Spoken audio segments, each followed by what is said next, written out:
Pemirsa, pakar telematika yang juga tersangka kasus fitnah ijazah palsu Joko Widodo, Roy Suryo, mengamuk di sidang pra-peradilan pada hari Senin.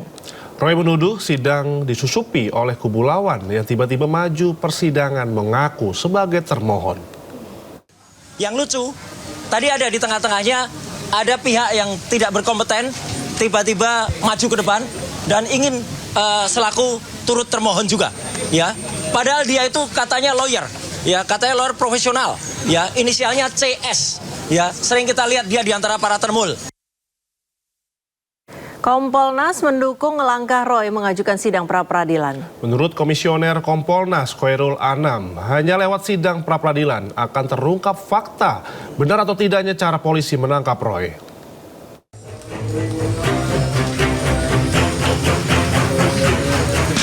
Tersangka fitnah ijazah Jokowi Roy Suryo banyak bercerita jika penangkapan dirinya oleh Polda Metro Jaya tidak berperi kemanusiaan. Roy bahkan menyebut polisi memposisikan dirinya bak teroris hingga melanggar hak asasi manusia. Tak terima dengan perlakuan polisi, Roy lalu menggugat pra-peradilan Polda Metro Jaya. Para penyidik itu langsung masuk, langsung naik, bahkan langsung masuk kamar tidur. Ini yang tidak benar-benar tidak sopan, ya. Langsung masuk kamar tidur, makanya saya kaget karena saya mendengar istri saya berteriak waktu itu. Ya, kemudian saya langsung saya memang sudah ada di kamar kerja, ya, pagi-pagi saya sudah kamar kerja, langsung saya menuju kamar dan ternyata di situ sudah berkumpul penyidik yang ada tanpa disertai satpam. Ya, jadi artinya mereka masuk begitu saja dan semuanya menggunakan penutup wajah. Adegannya memang tidak berlebihan kalau saya katakan, benar-benar seperti film pengkhianatan G30 SPKI. Komisioner Kompolnas Khairul Anam menyebut sebagai tersangka dan warga negara, Roy memiliki hak untuk mengajukan sidang pra-peradilan. Khairul Anam juga menyebut untuk memastikan apakah tindakan kepolisian tepat atau tidak, maka jawabannya ada di sidang pra-peradilan. Iya, saya kira langkah yang baik, ya, menguji apakah benar dan tidak, menyalahi prosedur dan tidak dalam konteks penegakan hukum di mekanisme pra-peradilan. Dan kita mendukung untuk setiap orang menggunakan haknya menguji itu, karena ini sekaligus untuk memastikan bahwa tindakan kepolisian itu juga profesional, ya, diujinya ya di pra-peradilan. Oleh karenanya langkah yang diambil oleh Pak Roy Suryo dan Bu Tifa adalah langkah yang sesuai dengan hukum. Jumat 19 Juni, Roy Suryo ditangkap Polda Metro Jaya. Tak terima dengan cara penangkapan dirinya, Roy ajukan sidang pra-peradilan untuk mengugat Polda Metro Jaya. Sidang perdana pra-peradilan sudah digelar dengan membacakan 4 permohonan, yakni menguji keabsahan penangkapan, upaya penahanan, penggeledahan, hingga status pencekalan Roy Suryo. Tim Liputan iNews melaporkan. Rismon Sianipar menyebut sidang pra-peradilan Roy Suryo untuk mengulur sidang fitnah ijazah. Tudingan Rismon ditangkis Abdul Ghafur Sangaji. Pengacara Roy itu menyebut sidang memang baru bisa dimulai jika pra-peradilan sudah selesai.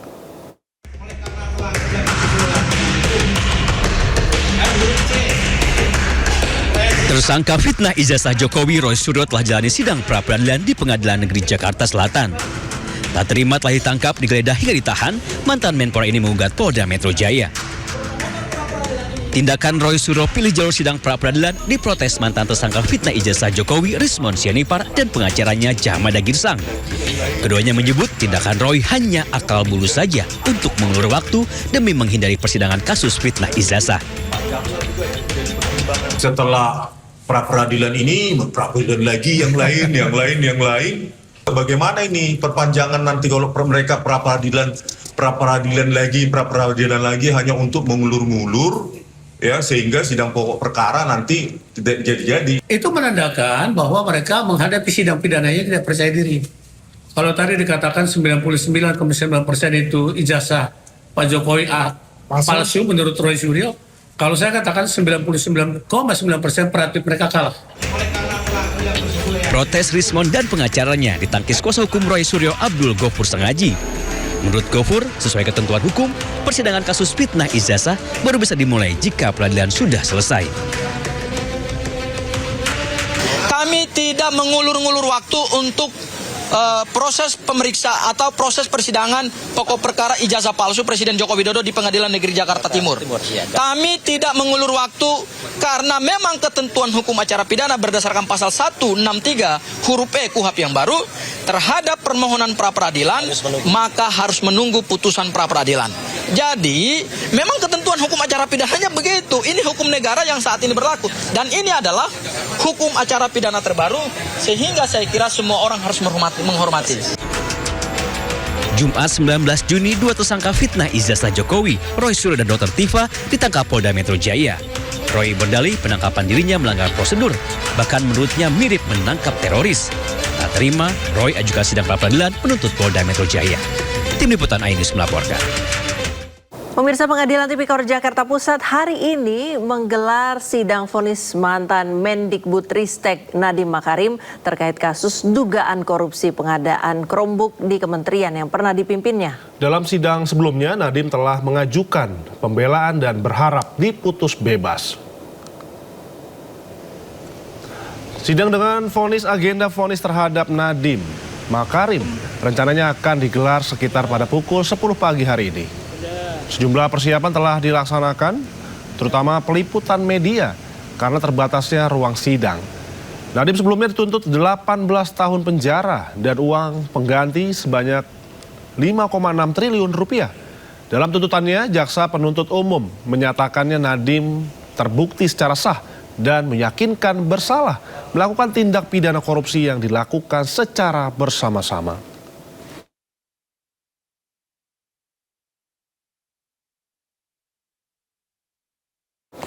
Jelang sidang vonis Nadiem Makarim, sejumlah persiapan telah dilaksanakan. Dan untuk mengetahui informasi terkini dari Pengadilan Tipikor Jakarta, kami telah terhubung dengan Ismalia dan juru kamera Zulkarnaen. Selamat pagi Ismalia, apakah sidang putusan Nadiem hari ini sudah dimulai? Silakan Isma. Ya, selamat pagi Indra, Priska dan juga pemirsa. Betul sekali, pada hari ini di Pengadilan Negeri Jakarta Pusat atau PN Tipikor ini akan digelar sidang putusan atau pembacaan vonis terhadap mantan Mendikbudristek yakni Nadiem Makarim yang nantinya akan diberlangsungkan atau digelar pada pukul 10 dan nanti akan digelar di ruangan Hatta dan dipimpin oleh Hakim Purwanto. Dan juga Indra, Priska dan juga pemirsa, kalau ditanya bagaimana persiapan hari ini di PN Tipikor, saat ini juga sudah ada persiapan terutama untuk awak media karena keterbatasannya tempat. Ini disediakan tempat untuk dapat nantinya mengikuti jalannya persidangan dengan rapi dan juga tertib. Selain itu juga tadi sudah ada apel terhadap pihak pengamanan untuk mengawal jalannya sidang pada hari ini. Dan juga Indra, Priska dan juga pemirsa, mengingat bahwa kesehatan Nadiem Makarim ini juga menjadi salah satu pertimbangan. Nadiem Makarim saat ini menjadi tahanan rumah dan nantinya akan datang atau akan berangkat dari kediamannya. Namun saat ini hingga pukul 8.23 ini kami masih belum melihat adanya pihak dari Nadiem Makarim yang sampai di Pengadilan Negeri Jakarta Pusat. Dan dapat kami informasikan bahwa sebelumnya ini jaksa meyakini bahwa Nadiem melanggar pasal 603 KUHP mengenai tindak pidana korupsi yang menyebabkan kerugian terhadap keuangan negara. Selain itu juga jaksa menuntut Nadiem membayar 1 miliar dalam waktu 1 bulan, namun jika tidak bisa dapat digantikan subsidiar pidana kurungan 190 hari. Dan juga selain itu, jaksa menuntut Nadiem dengan pidana tambahan berupa uang pengganti sebesar 809,596 miliar dan juga 4,871 triliun yang disebut sebagai harta kekayaan yang tidak seimbang dengan penghasilan atau diduga ini adalah hasil dari tindak pidana korupsi. Dan kalau dijumlahkan ini totalnya ada 5,680 triliun. Dan apabila Nadiem tidak punya harta yang cukup untuk membayar uang pengganti tersebut, ini dapat digantikan dengan pidana penjara selama 9 tahun. Selain itu juga jaksa penuntut umum kemarin menuntut Nadiem selama 18 tahun penjara kurungan. Dan juga ini selain uang pengganti dan juga tuntutan pidana kurungan, ini jaksa penuntut umum juga menyoroti adanya malpraktik birokrasi melalui pembentukan shadow organization atau pemerintahan bayangan yang melibatkan pihak eksternal seperti Ibrahim Arif, Joris Tristan dan juga Fiona Handayani. Dan juga diyakini bahwa anggaran 9 triliun yang digelontorkan dalam proyek pengadaan laptop Chromebook ini seharusnya ada di tangan menteri dan juga bukan bawahannya. Dan kemarin juga kita sudah sama-sama mengawal jalannya persidangan. Ada juga dalam nota pembelaan atau pledoi duplik yang sudah disampaikan oleh pihak Nadiem Makarim ini bahwa dari pihak Nadiem Makarim berharap bahwa nantinya hakim dapat memperingan hukumannya atau mungkin bahkan vonis bebas seperti itu. Dan juga nanti kita sama-sama akan mengawal jalannya persidangan apakah hakim mempunyai pertimbangan sendiri untuk menjatuhkan vonis terhadap Nadiem Makarim pada sidang hari ini. Kembali ke Anda Indra dan juga Priska. Baik, terima kasih rekan Ismalia Medasari dan juga kamera Zulkarnain melaporkan secara langsung dari Pengadilan Negeri Jakarta Pusat. Selamat bertugas kembali rekan-rekan. Kita ke informasi lain, pemirsa. Roy Suryo meminta Hakim Pengadilan Negeri Jakarta Selatan memutus penangkapannya tidak sah dan melawan hukum. Roy nanti akan putar rekaman video penangkapannya di ruang sidang. Tapi tiba-tiba para penyidik itu langsung masuk, langsung naik, bahkan langsung masuk kamar tidur.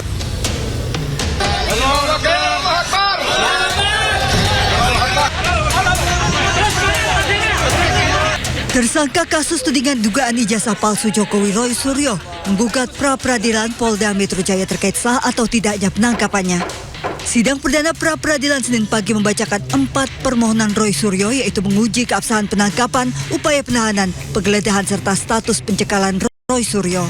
Roy Suryo sebagai pemohon menilai penangkapan, penahanan, dan penggeledahannya melanggar hak asasi manusia serta melanggar hukum. Saat ada upaya paksa penangkapannya, Roy menyebut tidak adanya penetapan dari pengadilan, tidak ada RT RW serta tidak sesuai dengan KUHP baru. Pelanggaran yang sangat fatal kalau ada upaya paksa untuk pemanggilan atau bahkan penangkapan paksa itu seharusnya tetap mengikuti aturan yang berlaku ya atau prosedur. Misalnya apa? Diketahui oleh RT RW setempat. Ini sama sekali nggak ada. Sudah confirm RT RW setempat tidak mengetahui ada peristiwa itu. Dan bahkan saya sudah mengantisipasi andai kata tiba-tiba ada upaya untuk melakukan backdate. Jadi mereka dikirimi surat kemudian ditanggal mundur ya. Mereka sudah bilang RT RW-nya nggak akan dan tidak akan mau menandatangani backdate-nya. Yang kedua adalah soal satpam ya. Satpam betul memang satpam diajak, tapi satpam ada 2 satpam yang digelandang ke rumah saya, digelandang. Ya, jadi artinya hanya ditunjuk ke surat kemudian diajak, dan satpam itu sangat sopan, tidak masuk ke dalam rumah, hanya di luar, dan kemudian mereka lah yang sebenarnya minta izin, tapi tiba-tiba para penyidik itu langsung masuk, langsung naik, bahkan langsung masuk kamar tidur.